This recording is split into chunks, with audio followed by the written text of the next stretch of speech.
मात्र शक्तियों, भाई बंधुओं, सादर जय श्री कृष्ण। महाशिवरात्रि पर्व पर भगवान सदाशिव की 4 प्रहर की पूजा श्रद्धा पूर्वक विधि पूर्वक करने से व्यक्ति की सभी मनोकामनाएं पूर्ण होती है, समस्त पापों का भी नाश हो जाता है। तो मित्रों, आज आपको हम बताएंगे इस बार महाशिवरात्रि पर 4 प्रहर की पूजा का श्रेष्ठ समय क्या रहेगा, इस दिन कौन कौन से खास मंत्रों का उच्चारण आपको करना चाहिए जिससे कि भगवान सदाशिव की कृपा दृष्टि आपके ऊपर, आपके परिवार के ऊपर सदैव बनी रहे। तो मित्रों, पूरे वीडियो को आप ध्यानपूर्वक अवश्य देखें। मित्रों, आप सभी का बहुत बहुत स्वागत है आपके अपने ही चैनल एस्ट्रो गुरुजी में। यदि आपने अभी तक हमारे चैनल को सब्सक्राइब यदि नहीं किया हो तो अभी सब्सक्राइब कर लें और बेल आइकन को अवश्य दबाएं, जिससे हमारे अगले आने वाले नए वीडियो की नोटिफिकेशन सबसे पहले आपके पास पहुंचे। आप नित्य नई नई ज्ञानवर्धक जानकारियां व नित्य का राशिफल हमारे चैनल से प्राप्त करते रहें। तो महाशिवरात्रि का पर्व प्रतिवर्ष फाल्गुन मास के कृष्ण पक्ष की चतुर्दशी तिथि को मनाया जाता है। धार्मिक मान्यताओं के अनुसार इस दिन भगवान शिव और माता पार्वती जी का शुभ विवाह संपन्न हुआ था। इसी कारण महाशिवरात्रि के दिन भगवान शिव जी की विधिवत पूजा अर्चना करने से, खास मंत्रों का जाप करने से अत्यधिक शुभ फलों की प्राप्ति होती है। तो इस साल महाशिवरात्रि पर बहुत ही खास संयोगों का निर्माण हो रहा है। तो आइए अब हम जानते हैं महाशिवरात्रि के दिन 4 प्रहर पूजा का श्रेष्ठ समय क्या रहेगा, पूजा विधि क्या है और इस दिन कौन से खास मंत्रों का जाप आपको करना चाहिए। तो पंचांग के अनुसार फाल्गुन मास की चतुर्दशी तिथि 17 फरवरी को रात्रि 8:02 से आरंभ होगी, जो 18 फरवरी को शाम के 4:18 पर समाप्त होगी। तो महाशिवरात्रि पर सर्वार्थ सिद्धि नाम का योग बन रहा है। महाशिवरात्रि पर शाम के 4:12 से शाम के 6:03 तक सर्वार्थ सिद्धि नाम का योग रहेगा। इस योग में किसी भी प्रकार की पूजा अर्चना करने से या भगवान शिव जी का रुद्राभिषेक करने से कार्य में सिद्धि मिलती है। तो शास्त्रों में ऐसा बताया है कि महाशिवरात्रि के दिन भगवान शिव जी की 4 प्रहर की पूजा की जाती है, इससे अत्यधिक शुभ फलों की प्राप्ति होती है। तो महाशिवरात्रि में निशित काल पूजा का श्रेष्ठ समय इस प्रकार से रहेगा। 18 फरवरी को रात्रि 12:16 से रात्रि 1:06 तक का निशित काल पूजा का समय रहेगा। इस समय अवधि में भगवान शिव जी की पूजा आराधना या रुद्राभिषेक करने से समस्त पापों का नाश होगा और कार्य क्षेत्र में उत्तम सफलता की प्राप्ति होगी। तो रात्रि प्रथम प्रहर पूजा का समय इस प्रकार से रहेगा।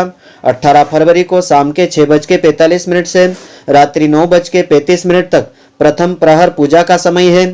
इस समय अवधि में भगवान सदाशिव की पूजा आराधना करने से या खास मंत्रों का जाप करने से सारे मनोरथ आपके सिद्ध होंगे और भगवान शिव की कृपा दृष्टि आपके ऊपर, आपके परिवार के ऊपर बनी रहेगी। और रात्रि द्वितीय प्रहर पूजा का समय रहेगा 18 फरवरी की रात्रि 9:35 से रात्रि के यानी 19 फरवरी में मध्य रात्रि 12:24 तक का समय रहेगा। तो रात्रि तृतीय प्रहर पूजा का समय रहेगा 19 फरवरी मध्य रात्रि यानी 12:24 से प्रातःकाल 3:14 तक का समय रहेगा। इस समय अवधि में भगवान शिव जी की पूजा आराधना या रुद्राभिषेक करने से, इनके खास मंत्रों का जाप करने से आपके सारे मनोरथ सिद्ध होंगे, समस्त पापों का नाश होगा। और रात्रि चतुर्थ प्रहर पूजा का समय रहेगा 19 फरवरी में यानी इसी दिन रात्रि 3:14 से प्रातःकाल 6:03 तक महाशिवरात्रि चतुर्थ प्रहर पूजा का समय रहेगा।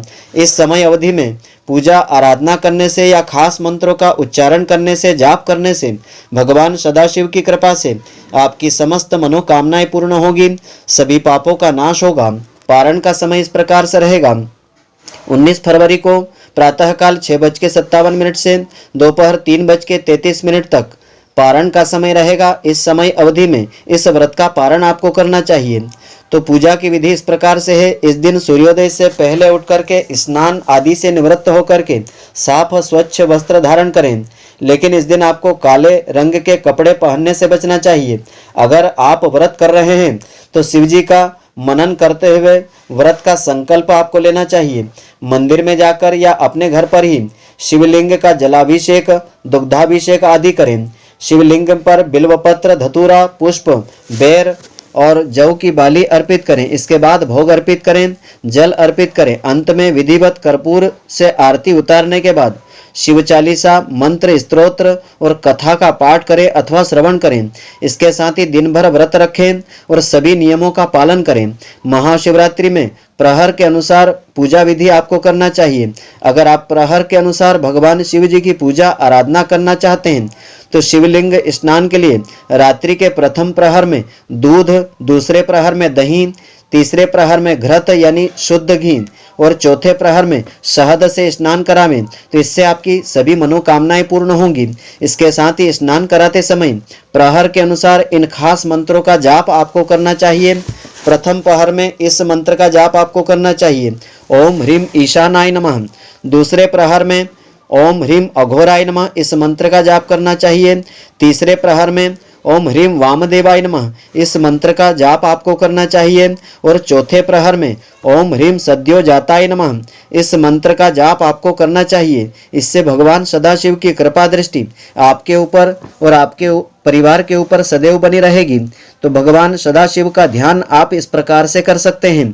फाल्गुन कृष्ण चतुर्दश्याम आदि देवो महानिशि शिवलिंग तयोद्भूतः कोटि सूर्य समप्रभः। तो ईशान संहिता में दिए हुए इस श्लोक के अनुसार फाल्गुन कृष्ण चतुर्दशी को महानिशित काल में भगवान शिव करोड़ों सूर्यों के समान प्रभाव वाले लिंग रूप में प्रकट हुए थे। इस कारण इस दिन शिवलिंग की पूजा करना बहुत ही शुभ फलकारी माना जाता है। वहीं दूसरी मान्यताओं के अनुसार महाशिवरात्रि के दिन भगवान शिव और माता पार्वती जी का शुभ विवाह संपन्न हुआ था। तो इस दिन इनके विवाह की कथा को श्रवण करने से अथवा पढ़ने से इस व्रत का पूरा फल प्राप्त होता है। तो महाशिवरात्रि के अवसर पर लाखों भक्त शिव मंदिर में जाते हैं और शिवलिंग रुद्राभिषेक करते हैं। तो बहुत से लोग शिवरात्रि का व्रत रखते हुए रात्रि जागरण भी करते हैं। इसका अनंत गुना फल प्राप्त होता है। इस दिन भगवान शिव जी की पूजा करने से महादेव शीघ्र प्रसन्न होते हैं। उनकी कृपा से स्वस्थ शरीर की प्राप्ति होती है, सुख समृद्धि की भी प्राप्ति होती है। जिनका विवाह नहीं हो रहा है या किसी कारणवश इसमें देरी हो रही है तो महाशिवरात्रि के दिन शिवलिंग की पूजा करने से उनकी मनोकामनाएं शीघ्र पूर्ण होती है। तो शिव जी की कृपा से जीवन में सुख शांति की भी प्राप्ति होती है। तो महाशिवरात्रि व्रत की खास विधि इस प्रकार से है। इस व्रत में चारों प्रहर में पूजन करने का विशेष महत्व है। प्रत्येक प्रहर की पूजा में ओम नमः शिवाय का जाप भी आप कर सकते हैं। अगर शिव मंदिर में यह जप करना संभव ना हो तो घर पर ही पूर्व दिशा में किसी भी शांत स्थान में या ईशान कोण में जाकर के इस मंत्र का जाप आप कर सकते हैं। तो चारों प्रहर में किए जाने वाले मंत्रों के जप से विशेष पुण्य फलों की प्राप्ति होती है। इसके अलावा उपवास की अवधि में रुद्राभिषेक करने से भगवान शंकर अत्यंत प्रसन्न हो जाते हैं। तो महाशिवरात्रि व्रत के कुछ खास नियम इस प्रकार से हैं। इस व्रत के नियमों का पालन करने से इस व्रत का पूरा फल प्राप्त होता है। तो महाशिवरात्रि के व्रत में नमक का सेवन नहीं किया जाता है। यदि फिर भी कोई बीमार है या गर्भवती महिला है या बुजुर्ग है तो वह व्रत में फलाहारी नमक, सेंधे नमक का प्रयोग कर सकते हैं। तो व्रत करने वाले व्यक्ति को इस दिन निंद्रा नहीं लेना चाहिए, दिन में सोना नहीं चाहिए और रात्रि में भी भगवान शिव जी का भजन करके जागरण करना चाहिए। इस दिन पति पत्नी दोनों को साथ मिल करके शिव जी का भजन पूजन अर्चन करना चाहिए।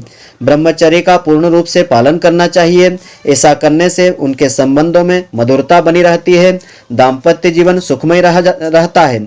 तो माना जाता है कि शिव जी को खट्टे फलों का भोग नहीं लगाना चाहिए, सफेद मिठाई का भोग इनको अर्पित करना चाहिए। इससे भगवान शिव की विशेष कृपा मिलती है। तो इन खास नियमों का पालन करने से इस व्रत का पूर्ण फल प्राप्त होता है। तो महाशिवरात्रि की पूजा करने के पश्चात महाशिवरात्रि की यह पावन व्रत कथा पढ़ना चाहिए अथवा सुनना चाहिए, जिससे कि इस व्रत का पूरा फल प्राप्त होता है। तो कथा इस प्रकार से है कि प्राचीन समय में एक नृशंस बहेलिया था जो नित्य प्रति अनगिनत निरपराध जीवों को मार करके अपने परिवार का पालन पोषण किया करता था। तो एक बार पूरे जंगल में विचरण करने पर भी जब उसे कोई शिकार न मिला तो वह भूख से व्याकुल हुआ। एक तालाब के किनारे गया। उसी स्थान पर एक बेल के वृक्ष के नीचे एक शिवलिंग स्थापित था। तो बहेलिया ने उसी वृक्ष की शाखा पर चढ़ करके अपनी आवास स्थली बनाने के लिए बेल पत्रों को तोड़ते हुए शिवलिंग को ढक दिया था।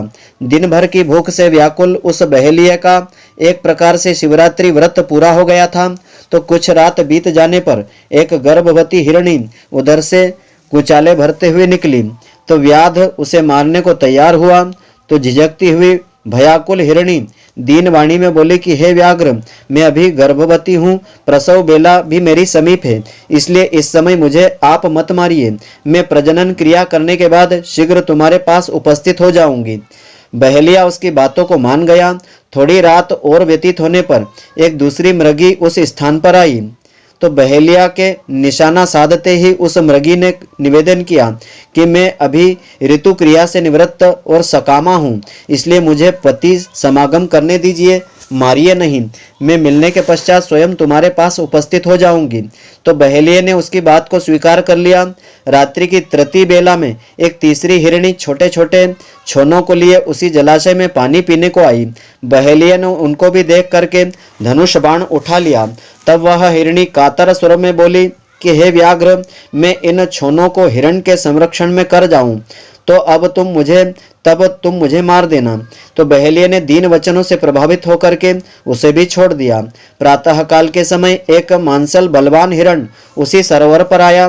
बहेलिये ने पुनः अपने स्वभाव के अनुसार सरसंधान करना चाहा, तो यह क्रिया देखते ही हिरण व्याघ्र से प्रार्थना करने लगा, तो हे व्याघ्रराज, मुझसे पूर्व आने वाली 3 हिरणियों को तुमने मारा हो तो मुझे भी मारिए, अन्यथा अगर वे तुम्हारे द्वारा छोड़ दी गई है तो मुझे मिलकर आने पर मारना, मैं भी उनका सहचर हूँ। हिरण की करुणामयी वाणी सुनकर के बहेलिया ने रात भर बीती बात कह सुनाई तथा उसे भी छोड़ दिया। दिन भर उपवास, पूरी रात जागरण तथा शिव प्रतिमा पर बेलपत्र गिरने चढ़ाने के कारण बहेलिया में आंतरिक शुचिता आ गई। उसका मन शुद्ध पवित्र हो गया था। उसका मन निर्दयता से कोमलता में बदल गया।